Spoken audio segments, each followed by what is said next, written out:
Comment avoir confiance en soi quand tu es dans une conversation? Que ça soit avec des collègues de travail, que ça soit avec d'autres étudiants de la fac quand tu es à l'université, que ça soit avec des amis en terrasse d'un café, que ça soit avec une personne avec qui tu sors durant un rencard. Comment tu peux faire pour avoir confiance en toi dans ces moments-là? Je vais répondre à cette question dans cette vidéo. Alors avant, si aujourd'hui tu galères à trouver des sujets de conversation et que tu es toujours un peu en manque d'inspiration et que tu es un peu toujours en mode je ne sais pas quoi dire dans une conversation, je t'ai préparé un mind map avec plus de 50 idées de sujets de conversation. Il est disponible gratuitement en lien dans la description. Juste après, tu as un sondage et je t'invite à bien remplir le sondage parce que chaque réponse de chaque personne, je réponds en vidéo.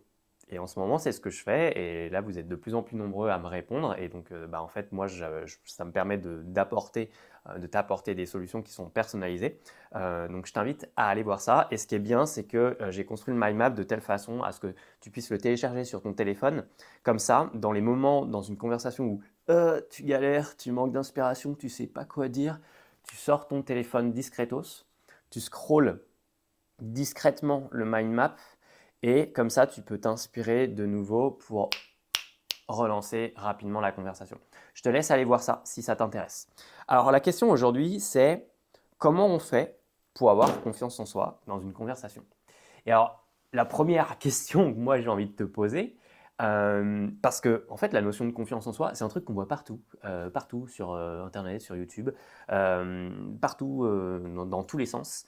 Euh, les gens, ils nous sortent très souvent le j'ai pas confiance en moi à toutes les sauces. Et en fait, la question c'est ok, mais en fait, c'est quoi ce truc? Ça veut dire quoi avoir confiance en soi en fait? C'est vrai ça, en fait. On se la pose pas souvent quand même cette question. Mais c'est quoi en fait avoir confiance en soi? C'est quoi ce machin en fait? Moi, tu viens me voir demain pour te faire accompagner en séance individuelle. Tu me dis, Nat, en fait, j'ai pas confiance en moi. Je vais te dire, ok, ça veut dire quoi en fait pour toi, avoir confiance en toi? C'est quoi ce machin? Et c'est bien quand même de se la poser cette question-là. Donc moi, je t'invite déjà à te poser cette question-là et à me répondre, tiens, en commentaire là maintenant. Ça veut dire quoi pour toi avoir confiance en soi dans une conversation? Et je pense qu'on va tous se retrouver avec plein de réponses différentes. Euh, et je vais te donner aussi ma version, mais je pense qu'on connaît tous dans notre entourage des gens où quand on les voit, on se dit waouh, cette personne elle a trop confiance en elle en fait. Et parfois tu vas aller discuter avec cette personne-là, tu vas échanger, et en fait tu vas te rendre compte que tu vas même lui poser des questions, tu vas lui dire mais comment tu fais pour avoir confiance en toi? Et puis là parfois la personne elle va te dire mais en fait quand tu m'as vu faire ça, j'avais pas du tout confiance en moi. Et là tu vas dire ah ouais? Et ouais. Et des fois tu auras des surprises. Euh, Ça m'est arrivé en 2021. Je bossais en accompagnement et en fait, je faisais des séances d'accompagnement avec d'autres stagiaires de la même école que moi. Et ça m'arrivait de. En fait, on bossait comme en école. Et du coup, bah, j'accompagnais une personne en visio, je faisais ça sur Zoom. J'accompagnais une personne et souvent j'avais deux, trois personnes qui observaient ma séance. Et ça m'est arrivé parfois de monter jusqu'à 10 observateurs. Et j'ai fait ça sur près de 150 heures. Et j'avais une amie qui avait quasiment observé toutes mes séances. Et une fois, on discutait ensemble et tout. Et puis il y avait mon thérapeute à moi qui était là durant le visio, parce qu'il me supervisait à un moment donné. Tu vois, et en fait, cette amie, Marcella, elle m'a dit mais Nat, tu fais comment pour avoir tout le temps confiance en toi? Et alors là, mon thérapeute, Jean-Yves, je le remercie pour ça, il est arrivé, il a dit mais en fait, Marcella, tu présupposes que Nat, il a tout le temps confiance en lui. Et je l'ai remercié pour ça parce qu'en fait, la réalité, c'est que dans tout ce que je faisais, dans toutes les séances d'accompagnement que je faisais, en fait, c'était très rare que j'avais 100% confiance en moi. Mais pourtant, je faisais quand même les choses.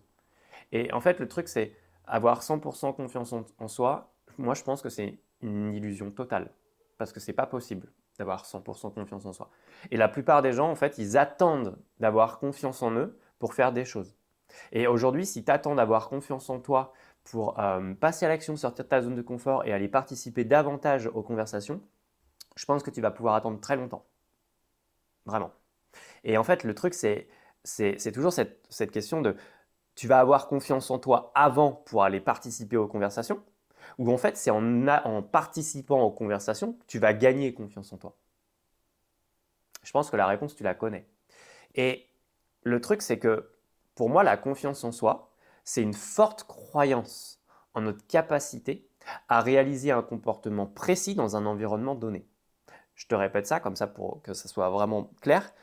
Une, une forte confiance en soi, c'est une forte croyance en notre capacité à réaliser un comportement précis dans un environnement donné. Là, si par exemple, tu vois, tu me poses la question de Nat, est-ce que tu as confiance en toi quand tu fais des vidéos? Moi, je vais te dire oui, j'ai confiance en moi. Mais parce que derrière, j'ai tourné plus de 300 vidéos. Donc à un moment donné, je pense que oui, on commence quand même au bout de 300 vidéos à être un peu plus à l'aise. Mais au début, ce n'était pas le cas. Alors, c'était sur ma première chaîne YouTube, j'ai supprimé, c'est dommage parce que j'avais mes premières vidéos, ça aurait été intéressant de les garder. Mais au début, totalement stressé, j'étais pas bien, je finissais la vidéo, je me retrouvais avec des auréoles sous les bras, enfin c'était pas cool quoi, en fait, et parce que j'étais pas à l'aise.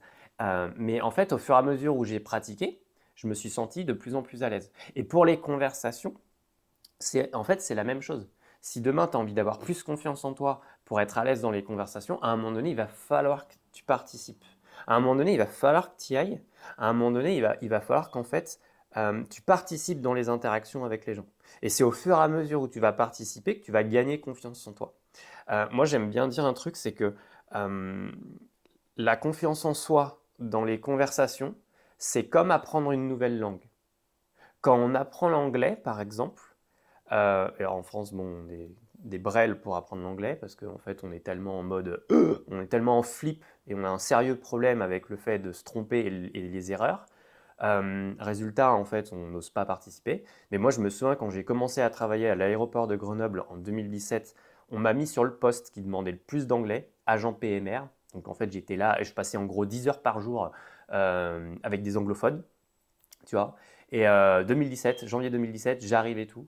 Je suis embauché sans entretien d'embauche, coup de bol. Et là, mon employeur me dit tu sais parler anglais? Et là, j'ai fait ouais. Elle m'a dit oh, tu regarderas des séries et puis tu y arriveras. Bah, en fait, ça l'a fait. Et en fait, ça a été beaucoup plus efficace que mes cours de merde que j'avais à l'université parce que en fait, là, je pratiquais. Et j'étais dedans, en fait. Quand tu fais un boulot où tu n'as pas le choix, ça te met des contraintes et tu es obligé d'apprendre. Tu es obligé, tu n'as pas le choix. Et c'est ce qui s'est passé. Et en fait, quand tu apprends une nouvelle langue, bah en fait, au début, tu écoutes, tu prends le temps d'écouter ce que les gens disent. Au début, tu mets du temps à comprendre et tout. Tu poses des questions pour comprendre et tout, pour assimiler. Puis en fait, au fur et à mesure que tu écoutes, tu vas commencer à poser des questions, tu vas commencer à participer. Puis en fait, au fur et à mesure que ça se passe, bah, des fois, tu vas faire des erreurs aussi. Des fois, tu vas faire des lapsus révélateurs en anglais, ce qui va donner des moments très drôles avec les gens avec qui tu parles. Euh, Tu vas avancer, tu vas progresser. Puis en fait, au bout d'un moment, tu vas tellement, tellement, tellement, tellement participer et tellement en fait pratiquer qu'en fait, tu vas commencer à avoir des automatismes. Et en fait, au bout d'un moment que ces automatismes ils sont là, tu n'es plus en train de réfléchir à ce que tu fais. Ça se fait naturellement et spontanément. Moi, aujourd'hui, dans les conversations, et vraiment, hein, là, la vidéo, tu vois, que je suis en train de faire, euh, improviser. J'ai mon sujet et j'improvise. Total. Toutes les vidéos que j'ai fait ces derniers temps, elles sont improvisées, elles sont pas préparées, hein. Bah, dans les conversations aujourd'hui, c'est de l'improvisation aussi. Mais à un moment donné, j'ai dû passer par la case où je préparais un minimum ce que j'allais dire. Puis en fait, au fur et à mesure où ça devenait de plus en plus fluide et de plus en plus spontané, où je développais de plus en plus ma répartie, j'avais plus besoin de penser à l'avance ce que j'allais dire. Ça se faisait spontanément, naturellement et inconsciemment. Et un jour, quand j'ai travaillé à l'aéroport de Grenoble en anglais, je me suis retrouvé un jour en salle d'embarquement avec des passagers français et je leur ai dit je peux vous le faire en anglais parce que là, je viens de perdre mes mots. Et en fait, dans le rush, j'avais vraiment perdu mes mots. J'en avais déjà entendu parler qu'on pouvait le faire, que ça pouvait arriver en anglais, mais je ne l'avais jamais vécu, tu vois. Et là, pour le coup, ça m'est arrivé. Et je vais, waouh, la vache. Putain, je pensais pas que je pouvais arriver à ce niveau-là. Et c'est vrai que même encore aujourd'hui, des fois, je regarde des vidéos sur YouTube en anglais, ou des fois, je parle avec des gens en anglais, et des fois, je me surprends à penser, ah, mais c'est trop bien, je comprends tout ce qu'ils disent. Et c'est ça, en fait, le truc.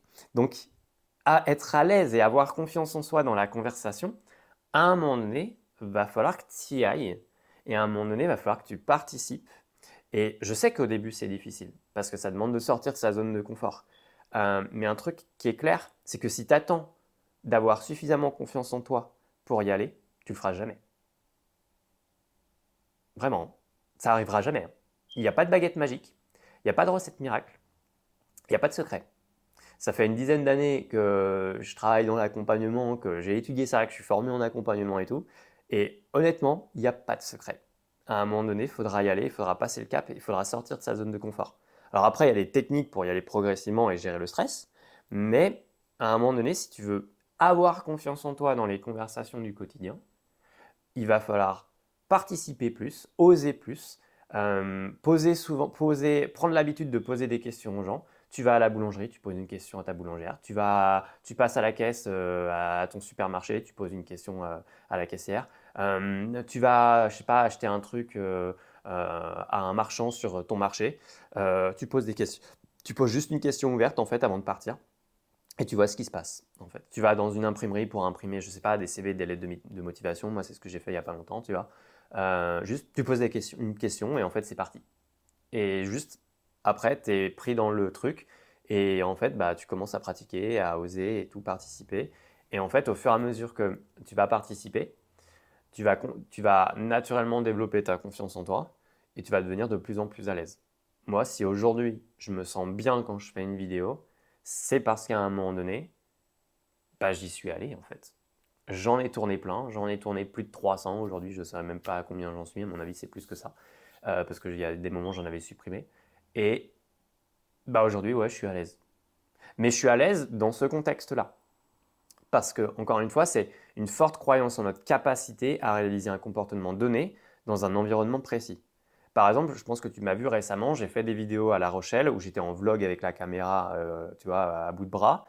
C'est un endroit où j'ai pas l'habitude encore de faire des vidéos. Donc, avant que je sois vraiment 100% à l'aise là-dedans, il va falloir que j'en fasse peut-être une cinquantaine. Ça va prendre du temps, mais c'est comme ça. Et j'accepte qu'au début, je vais pas être à l'aise. C'est aussi être indulgent avec soi-même. Parce que bah, on passe tous par la case débutant, en fait. Et à un moment donné, bah, en fait, c'est bien d'accepter ça. Donc, moi, je t'invite vraiment à accepter cette notion-là, accepter que tu es débutant, sois indulgent avec toi-même et participe au maximum. Il n'y a pas de secret pour ça. Voilà, je t'invite à me mettre en commentaire ce que tu as pensé de cette vidéo, de la partager aussi si voilà, tu penses que ça peut aider d'autres personnes. Je t'invite à me dire ce que tu en as pensé, à t'abonner à la chaîne si ce n'est pas déjà fait et on se dit à très vite.